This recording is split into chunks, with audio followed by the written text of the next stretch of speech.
स्मिता सुमन जी जुड़ चुकी हैं। आप दोनों मेहमानों का बहुत बहुत स्वागत है। सबसे पहले राशिद आपका रुख कर लेते हैं। राशिद, एक बार फिर से अब्दुल्ला आजम की जो है सदस्यता रद्द हो गई है।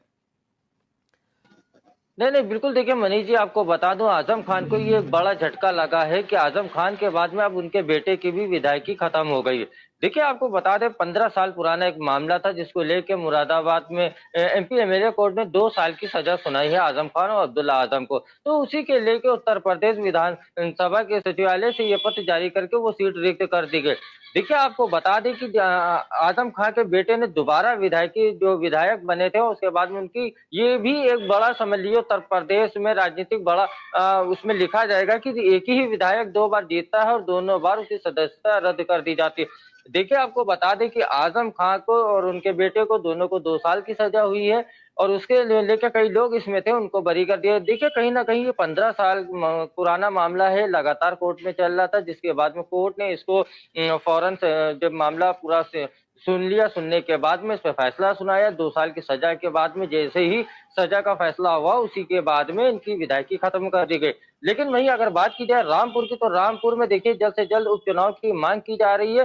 देखिए उत्तर प्रदेश में एक बार फिर आजम खान के बेटे को लेकर, आजम खान को लेकर सियासत गर्मा गई है, क्योंकि आजम खान की विधायकी जिस तरह से गई, उसके बाद में अब्दुल्ला आजम दोबारा उनकी सदस्यता जो है वो रद्द कर दी गई। तो कहीं ना कहीं देखिए सारी बातें भी आ रही है, विपक्ष लगातार हमलावर हो रहा है, तो कहीं ना कहीं कि आजम खान उनके बेटे के ऊपर जो राजनीतिक विद्वेष से मुकदमे किए जा रहे। लेकिन आपको बता दें कि ये इतिहास में पहली बार ऐसा हुआ उत्तर प्रदेश में कि एक विधायक 2 बार बनता है और जब भी विधायक बनता है उसकी सदस्यता रद्द हो जाती है। और जल्दी ही देखिए चुनाव भी आपको रामपुर में देखने को मिलेगा। रामपुर की सवार से जो है विधायक थे, देखिएगा जल्दी ही वहां पे। राशिद, सबसे बड़ी चीज ये राशिद, देखिए कुछ भी हो, अब तो बीजेपी करा रही है। भाई ठीक है, बीजेपी भी कह रही है, आप मान रहे हो हम करा रहे हैं तो करा रहे हैं। हम कोर्ट में जा रहे हैं, केस लड़ रहे हैं, आप भी केस लड़िए, आप भी केस लड़िए।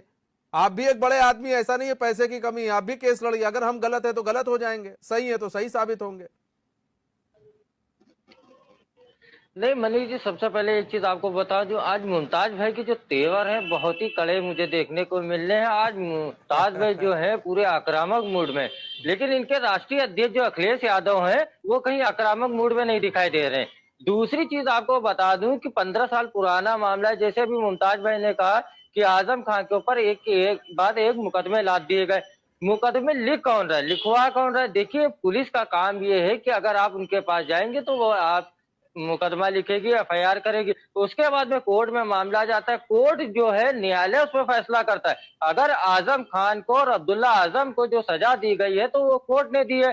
दूसरी चीज ये बता दूं कि लग रहा मुमताज भाई भूल गए कि आजम खान उत्तर प्रदेश के मुख्यमंत्री गिने जाते थे। चाहे वो अखिलेश यादव की सरकार हो, चाहे मुलायम सिंह की सरकार में रहो, वो कभी कैबिनेट मंत्री नहीं गिने जाते थे। लेकिन उनका दबदबा और जलवा जिस तरह से कायम था, लोगों ने देखा। ये एक बात आपको बता दूं मनीष जी की उत्तर प्रदेश में आजम खान की जो 40 साल से विरासत रामपुर में चली आ रही थी, वो कहीं ना कहीं भारतीय जनता पार्टी ने उखाड़ फेंक दिया है। और रही दूसरी बात कि आजम खान को अगर फंसाया जा रहा है, अगर सदस्यता रद्द हो गई है तो आप उसके बाद में हाईकोर्ट का रास्ता खुला है, सुप्रीम कोर्ट का रास्ता खुला, आप वहां जाइए। और देखिए सबसे बड़ी बात यह है कि लोकतंत्र में सबसे बड़ी चीज ये कि आप खुल के अपने विचार सामने रख सकते हैं, सदन से लेकर सड़क तक के आ सकते हैं। क्या आजम खान के लिए या अब्दुल्ला आजम के लिए अखिलेश यादव क्या सड़क पे आएंगे? सबसे बड़ी बात देखने वाली ये होती है कि ट्विटर करने से या डिबेट में बैठने से, बयान देने से काम नहीं चलेगा। आप सड़कों पे आइए, मैं लगातार इस बात को कहता चला आ रहा हूँ, लेकिन ये चीज नहीं होती है, जिसको लेके बाद में आरोप खाली विपक्ष लगाता है कि भारतीय जनता पार्टी ने ये किया, भारतीय जनता पार्टी ने वो किया। आपको बता दूं, भारतीय जनता पार्टी में योगी सरकार में देखिए आईएएस अधिकारी, आईपीएस अधिकारियों पे मुकदमे हो रहे हैं। आप बताइए आईपीएस अधिकारियों पे क्या मुकदमे पहले होते थे? तो कहीं ना कहीं देखिए परिवर्तन होता रहता है। आजम खान जब उस दौर में थे और आज के दौर में परिवर्तन बहुत ज्यादा हो चुका है। और सबसे बड़ी बात यह है कि आज जिस तरह से योगी सरकार काम कर रही है, तो कहीं ना कहीं रामपुर में आजम खान की विरासत पूरी खत्म होती दिख रही है। आपका कोर्ट का रास्ता है, उसके बाद में आपके पास सड़क है, सदन है, आप विरोध प्रदर्शन करिए, सड़कों पे आइए, जनता को समझाइए, जनता को समझाने के लिए निकलिए। देखिए ये कहना सही नहीं होगा कि सारी चीजों के पीछे भारतीय जनता पार्टी राजनीति कर रही। मैनपुरी का अगर आप चुनाव जीत जाते हैं तो जनता ने आपको वोट दिया है, खुल के वोट दिया है। अगर आप खतौली जीत जाते हैं तो जनता ने आपको समर्थन किया है, जनता ने आपको जीता। लेकिन अगर रामपुर का चुनाव हार जाते हैं तो वहां भारतीय जनता पार्टी ने गड़बड़ी की है, जबकि मैनपुरी और खतौली में वो नहीं कर पाई। ठीक है, तो इस तरह से आरोप प्रत्यारोप लगते रहते हैं, लेकिन अगर जो बोया है उसको काटना पड़ेगा। जब आप मुख्यमंत्री थे, सही बात है। आपको जब मंत्री बनाया गया था, आप मुख्यमंत्री कहलाते थे, तब आपने बहुत कुछ ऐसा किया है कि पीसीएस अधिकारी हो चाहे आईपीएस अधिकारी हो, अगर उनसे आप अकेले में मिल लीजिए तो कैमरे के सामने नहीं, ऑफ कैमरे पे वो अपना दर्द बयां करते थे कि किस तरह से उनके काम कराए जाते थे। हिम्मत नहीं होती थी कि आजम खान का कोई नाम ले ले। ये समझ लीजिए ये दौर निकले। तो देखिए समय परिवर्तन हो चुका है, अगर आपने कुछ किया है तो आपको भुगतना पड़ेगा। अगर आप पे मुकदमे हैं तो पुलिस मुकदमा लिखेगी, कोर्ट में कार्रवाई होगी, उसके बाद में जो कोर्ट फैसला देगा वो सर्वोपरि होगा, सभी को मानना होगा। जी मनी जी। हाँ, मुमताज भाई दिख नहीं रहे हैं। मुमताज भाई, राशिद, मुमताज भाई कह रहे हैं बहुत जल्दी उसी जोर और शोर के साथ दिखेंगे, लेकिन अब तो सारी चीजें जो हैं बड़ी धीरे हो गई हैं। अब कभी आजम खान की बाइट वाइट सुनिए तो लगता ही नहीं है कि वो आजम खान थे कि जो कभी बाइट दिया करते थे। हनक थी, सारी हनक तो अब सारी उनकी खत्म होती नजर आती है। सारी चीजें जैसे लग रहा है खत्म हो गई हैं। और आजम खान को ही पता है कि मेरे बयानों ने मेरे राजनीतिक कैरियर को खत्म कर दिया। नहीं देखिए मनी जी, बिल्कुल ये बात आप सही कह रहे हैं, और ये मैंने अभी भी कहा है, समय परिवर्तन होता है तो कहीं ना कहीं समय बदलता रहता है। आजम खान का एक समय था जिस वक्त वो मुख्यमंत्री कहलाते थे, आज वो समय बदल चुका है। दूसरी चीज, अभी मुमताज भाई ने कहा कि आजम खान जो है एक समाज के लिए बहुत कुछ करते थे, इस वजह से उनके साथ ये किया जाए। किस समाज के लिए किया भाई, जरा ये भी तो बता दी। यूनिवर्सिटी बनवाई तो अच्छी बात है, उसमें सभी लोग पढ़ते, बाकी किस समाज के लिए क्या। मुसलमान जो है बधवा मजदूर किसी पार्टी का नहीं हो गया है। देखिए मुसलमानों का रुझान भी कहीं ना कहीं भारतीय जनता पार्टी की तरफ जाने लगा है। सुर बिल्कुल बदलेंगे, क्योंकि जिस तरह से उत्तर प्रदेश में काम हो रहे हैं, जिस तरह से दोबारा योगी सरकार आई है उत्तर प्रदेश में, कहीं ना कहीं मुस्लिम जो है वो योगी सरकार के साथ में जुड़ रहे हैं, बीजेपी के साथ में जुड़ रहे हैं। रही बात आजम खान की, तो देखिए एक बार बता दूं आपको कि आजम खान के पास कोर्ट का रास्ता खुला हुआ है। कोर्ट जाए, हाई कोर्ट जाए, सुप्रीम कोर्ट जाए। लेकिन आपको एक बात बता दूं मनीष, जो विरासत आजम खान की रामपुर में देखी जाती थी वो पूरी तरह से खत्म हो चुकी है। क्योंकि देख लीजिए आप, आपने पिछली बार भी देखा जो चुनाव हुआ, किस तरह से वहाँ बीजेपी ने जीत दर्ज की, और कहीं ना कहीं ये बड़ा संकेत और संदेश भी जा रहा है। तो इसी को लेकर दरअसल एक वर्ग को अपनी तरफ करने के लिए आजम खान आजम खान आजम खान ये बात बार बार लाई जाती है। अरे आजम खान 1.5 साल जेल में 1.5 साल या 2 साल जेल में रहे हैं, कंफर्म मुझे याद नहीं आ रहा है। मुमताज में कितनी बार राष्ट्रीय अध्यक्ष आपके मिलने गए, अखिलेश यादव ने कितनी मुलाकात की। जब ये बात आती है तो आप लोग कहते हैं वहां गए थे मेदांता, तो मेदांता में उनके कोरोना हो गया था, वो एडमिट होने आए थे, तो आप लखनऊ में थे, वहां भी नहीं जाएंगे। कितनी बार आपने आजम खान के लिए सड़कों पर उतरे, कितनी बार उनके लिए आपने विरोध प्रदर्शन किए। खाली पत्र लिख देना या प्रतिनिधि मंडल चला जाना ये नहीं होता है। तो आप खुद बताइए आजम खान के लिए समाजवादी पार्टी कितनी खड़ी है, ये भी अभी देखने को मिल जाएगा कि कितनी अब्दुल्ला के लिए खड़ी है, कितना सड़कों पे आएंगे, कितना सदन में इस बात को रखेंगे, या रामचरितमानस का जो मुद्दा चल रहा है उसी पे फोकस करेंगे। जी मनी जी। राशिद आरिफ, देखिए सीधी सी बात है भाई कि जो बोगे वही काटोगे। जाहिर सी बात है, आपने जो बोया अब वो धीरे धीरे कोर्ट में जा रहा है, कोर्ट उसका निपटारा कर रही है। अब सबूत मिलता जाएगा तभी कोर्ट भी आगे की कार्रवाई करती है। ऐसा भी नहीं है कि कोर्ट ऐसे ही कार्रवाई कर दे बिना सबूत के आधार पर। सबूत होता है, कार्रवाई करती है, और फिर आप चिल्लाते हो बाय बाय कि बीजेपी ने करवा दिया। अरे कोर्ट में है, कोर्ट में जाइए और कोर्ट में लड़िए मुकदमा। आप दिखाइए कि सबूत नहीं है मेरे खिलाफ। अरे एक से एक वकील पड़े हैं, पैसा फेंकिए, आपके पास पैसे की कहाँ कमी है, पैसा फेंकिए, वकील करिए और कोर्ट में जाके लड़ाई करिए ना। लेकिन हम बीजेपी को क्या दोष दे रहे हैं आप लोग, न्यायाधीश को? हमें राज्यसभा से लाके देंगे, गवर्नर कैसे बनाएंगे? ठीक, राशिद आरिफ भाई सब कुछ है, सुमिता सुमन जी कह रही है पैसा वैसा सब कुछ है, इतना अच्छे वकील कर लो और जाओ कोर्ट में केस लड़ो, और कोर्ट में केस लड़के जीतो भी। लेकिन यहां तो बात है जीत भी नहीं पा रहे ना। आपको ये समझना पड़ेगा कि समाजवादी पार्टी में तो कहीं ना कहीं आजम खान का कद और पावर आप जानते हैं किस तरह का था, किस तरह की उनकी भाषा शैली थी। तो समाजवादी सरकार में कोई भी आदमी उनके खिलाफ एफआईआर लिखाने की हिम्मत नहीं जुटा सकता था, उनका नाम लेने की हिम्मत नहीं जुटाता था। अगर नाम ले ले तो अधिकारी उसके खिलाफ कुछ कार्रवाई भी नहीं करते थे। दूसरी आपको बता दूं, जब से योगी सरकार आई है तो लोग तो उनके सामने खुल के सामने सरकार ने ये चीज की है, तो उसी को लेकर लगातार उनके ऊपर एफआईआर होती चली गई और एफआईआर के ही बिना पे योगी सरकार काम कर रही है। दूसरी चीज आपको बताए, इरफान सोलंकी का भी मामला सामने आया, तो इरफान सोलंकी में भी आप देखिए कानपुर में उन्होंने एक झोपड़ी जलाने का आरोप उन पर लगा। जब पुलिस के पास में पीड़ित जाएगा और उनसे एफआईआर की मांग करेगा, वो एफआईआर लिखने के बाद में उससे विवेचना करेंगे और कार्रवाई करेंगे। यही लगातार आजम खान के साथ में भी इसी देखने को मिली कि आजम खान सपा की सरकार में जो भी उन्होंने बोया था, तो वह योगी सरकार आने के बाद में उनको काटना पड़ा। दूसरी सबसे बड़ी बात है कि अगर आपकी सदस्यता रद्द हो गई है तो हाई कोर्ट जाइए, सुप्रीम कोर्ट जाइए, कोर्ट का रास्ता खुला हुआ, कभी सिंघल ही आपके साथ में है, तो कहीं ना कहीं आज वह सारी चीजें आप कोर्ट का दरवाजा तक चढ़ाई। ये जान लीजिए कि योगी सरकार में अगर आपने पहले या अब गलत किया है तो कहीं ना कहीं आपके ऊपर कार्रवाई होगी और निश्चित तौर पे होगी। मैं ये नेता के लिए बात नहीं कहता, मैं आईएएस, आईपीएस, पीसीएस अधिकारी के लिए ये बात कह रहा हूँ कि अगर किसी ने भी अधिकारी ने भ्रष्टाचार किया और मुख्यमंत्री योगी आदित्यनाथ के पास ये शिकायत गई है तो उस पर कार्रवाई हुई है और ये चीज आपको लगातार देखने को मिल रही होगी। जी मनीष जी। मुमताज भाई, एक समय ऐसा था जब योगी आदित्यनाथ सांसद हुआ करते थे, उन पर भी बड़ी एफआईआर की गई है मुमताज भाई। ऐसा नहीं है, वो भी संसद में रोए हैं कि मेरे साथ द्वेष की भावना से काम किया जा रहा है। वो दौर भी है, उसको कैसे भूल जाते हैं। उस वक्त क्या था, उस वक्त तो सफाई थी,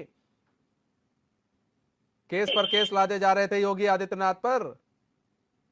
अगर योगी साहब के माननीय मुख्यमंत्री जी पे उस केस के बारे में आप अलग से बहस करेंगे और पता करेंगे वो क्यों रोए थे और क्या कारण था, तो बहुत लंबी बात है। लेकिन जैसे आरिफ भाई ने अभी कहा है कि कोई पीड़ित पुलिस में जाएगा, थाने जाएगा और अपनी प्राथमिकता देगा तो उसकी दर्ज होगी। तो आरिफ भाई, ये तेजी सिर्फ विपक्ष के नेताओं के लिए दिखाई जा रही है, ये कार्रवाई सिर्फ विपक्ष के नेताओं पे की जा रही है। सत्ता पक्ष के नेताओं ने क्या हो रहा है, क्या कर रहे हैं, बड़ी बड़ी घटनाएं अंजाम दी जा रही है। जब विपक्ष आवाज उठाता है, विपक्ष शोर मचाता है, विपक्ष सड़क पाता है, तब उनके खिलाफ कार्रवाई की जाती है। बहुत सारे उदाहरण उत्तर प्रदेश में है। मैं आपसे फिर कहना चाहता हूँ, आजम खान साहब हो, इरफान सोलंकी साहब हो और अभी हमारे मेरठ के हाजी याकूब कुरैशी साहब हो, वो बसपा के लीडर है, लेकिन एक खास मैसेज पैगाम देने की मंशा है भारतीय जनता पार्टी की, तो वो दे रही है क्योंकि पुलिस भी उनके हाथ में है और बहुत सारी चीजें ऐसी हैं जो वो कर सकते हैं सत्ता में है। लेकिन ये सत्ता आती जाती चीज है, ये इन लोगों को भी नहीं भूलना चाहिए कि ये किसी की ऐसा नहीं है कि हमेशा सत्ता में रहेगा कोई भी। आजम खान साहब पे मैं फिर कह रहा हूँ, आजम खान साहब पे एक भी मुकदमा भ्रष्टाचार का साबित नहीं कर पाए, एक भी ₹1 का गबन साबित नहीं कर पाए। सिर्फ फर्जी मुकदमे हैं, झूठे मुकदमे हैं और उनकी बुनियाद पे सजाएं होती हैं। मुमताज भाई, 2006 की बात हम बता रहे हैं आपको, 2006 में, ठीक है, तब उस वक्त आपके यहाँ सीएम हुआ करते थे स्वर्गीय मुलायम सिंह यादव, और उन्होंने मुकदमा हिंसा उंसा का ना जाने कितने मुकदमा योगी आदित्यनाथ पर लाद दिए थे। अब आप सोचिए, उस वक्त मुलायम सिंह यादव थे और मुकदमा लादा गया, वो ठीक था, आज मुकदमा लद रहा है, वो गलत है। उस वक्त कार्रवाई कर रही थी पुलिस, वो ठीक था, आज कार्रवाई पुलिस कर रही है, वो गलत है। मुमताज भाई, ये कैसे हो सकता है? वो कार्रवाई ठीक, ये कार्रवाई गलत कैसे? मुकदमा आपको भी मालूम होगा, वो दंगे का झगड़े का मुकदमा था। हाँ। आजम खान साहब पे कोई ऐसा मुकदमा नहीं है। आजम खान साहब पे तो सिर्फ और सिर्फ झूठे जो मुकदमों की मुकदमा लिखवाया गया था ना। और जितना देखिए आप गोरखपुर के अंदर मुमताज भाई कभी जाइए, ठीक है, और मैं ज्यादा बड़ी बात नहीं कह रहा हूं, आप कभी गोरखपुर में जाइए तो आप देखेंगे वहां का माहौल। जब हुआ करते थे सांसद, तब भी दोनों धर्मों को साथ में लेकर योगी आदित्यनाथ चलते थे। हम आज से नहीं, हम लोग बहुत पहले से देख रहे हैं। बावजूद इसके मुकदमा लिखवाया गया क्योंकि लग रहा था वहां पर, वो ठीक है, आप लोगों ने लिखवा दिया क्योंकि आप लोगों को लग रहा था, ठीक है। यहाँ पर भी तो लग रहा है, कि आप यूनिवर्सिटी बनवा रहे हो, यूनिवर्सिटी के आड़ में क्या क्या कर रहे हो, किताबें चोरी, फर्नीचर चोरी, ना जाने क्या क्या। बलुआ के मामले में फिर आप लोग को जेल हो जाती है 2 साल की, उसमें फिर बाएं बाएं चिल्लाते हैं भैया हमारी सदस्यता इनकी रद्द क्यों कर दी गई। तो यही तो मैं कह रहा हूँ, आजम खान साहब का परिवार 27 महीने से जेल में था, पुलिस के कब्जे में पूरी यूनिवर्सिटी थी। अब वो चाहे किताब चोरी दिखा दें, किताब बरामद दिखा दें, फर्नीचर चोरी दिखा दें, कुछ भी दिखा दें, आजम खान साहब का परिवार पूरा जेल में था और इनके हाथ में यूनिवर्सिटी थी। ये सब लोगों को पता है। इतने सारे मुकदमे एक परिवार पे, जो आजम खान साहब की पत्नी है तंजीम फातिमा, वो एक शिक्षिका के पद से रिटायर्ड है, रिटायर्ड टीचर है, उन पे 45 मुकदमे हैं। यानी कि 60-62 साल की उम्र तक तो एक इंसान रिटायर होता है, उसके बाद में वो इतनी बड़ी अपराधी बन गई, सोचने की बात है मनीष जी। आजम खान साहब पे लगभग 100 मुकदमे हैं, यानी कि आजम खान ने पूरी जिंदगी लूट मार डकैती करी। मुमताज भाई, ये बताइए, आजम खान की जो पत्नी है वो राजनीति में वो सक्रिय है कि नहीं है? देखिए, सक्रिय तो फिलहाल तो सक्रिय नहीं है, वो पूर्व सांसद रही है, विधायक भी रही है रामपुर शहर से। तो बस आप ये क्यों नहीं बोलते हैं कि पूर्व सांसद और विधायक भी रही है रामपुर शहर से? आपने बस एक कहा कि रिटायर्ड शिक्षिका है। सर, एक बार जो भी राजनीति में आ गया ना, इस दलदल में आ गया, तो फिर वो पाक साफ हो जाए, बहुत भगवान ही उनको बचा ले तो बहुत बड़ी बात है। सुमिता सुमन जी, पाक साफ है आजम खान के यहाँ सब लोग, और ये पाक साफ है और आप लोग केस करवा देते हैं। और योगी आदित्यनाथ पर जो केस हुआ था, जो पहले केस होते थे वो ठीक थे।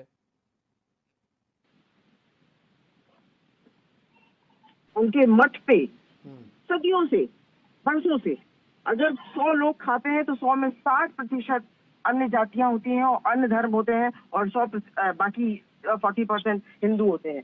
तो माननीय योगी नाथ जी ने जिस तरह से दोनों धर्मों को, हर धर्म को, बल्कि मैं यूं कहूंगी हर धर्म को लेके जो उन्होंने मान सम्मान के साथ में अपने आप को आगे बढ़ाया है, वो काबिल तारीफ है, जो कि ना आजम खान कर सकते हैं, ना अखिलेश यादव कर सकते हैं, ना कोई कर सकता है।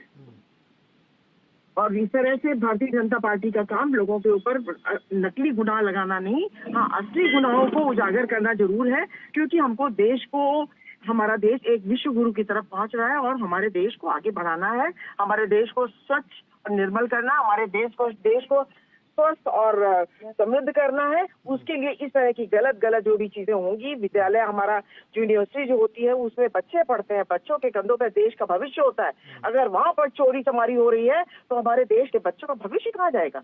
तो ऐसे लोगों को सजा होना, ऐसे लोगों की सदस्यता रद्द होना अति आवश्यक है। अगर उनको लगता है कि वो गलत है तो अभी भी उनके पास बहुत पैसा है, कर ले वकील, कर ले दुनिया का जो भी टॉप वकील है, और जीत के दिखा रहे अगर वो सही है तो।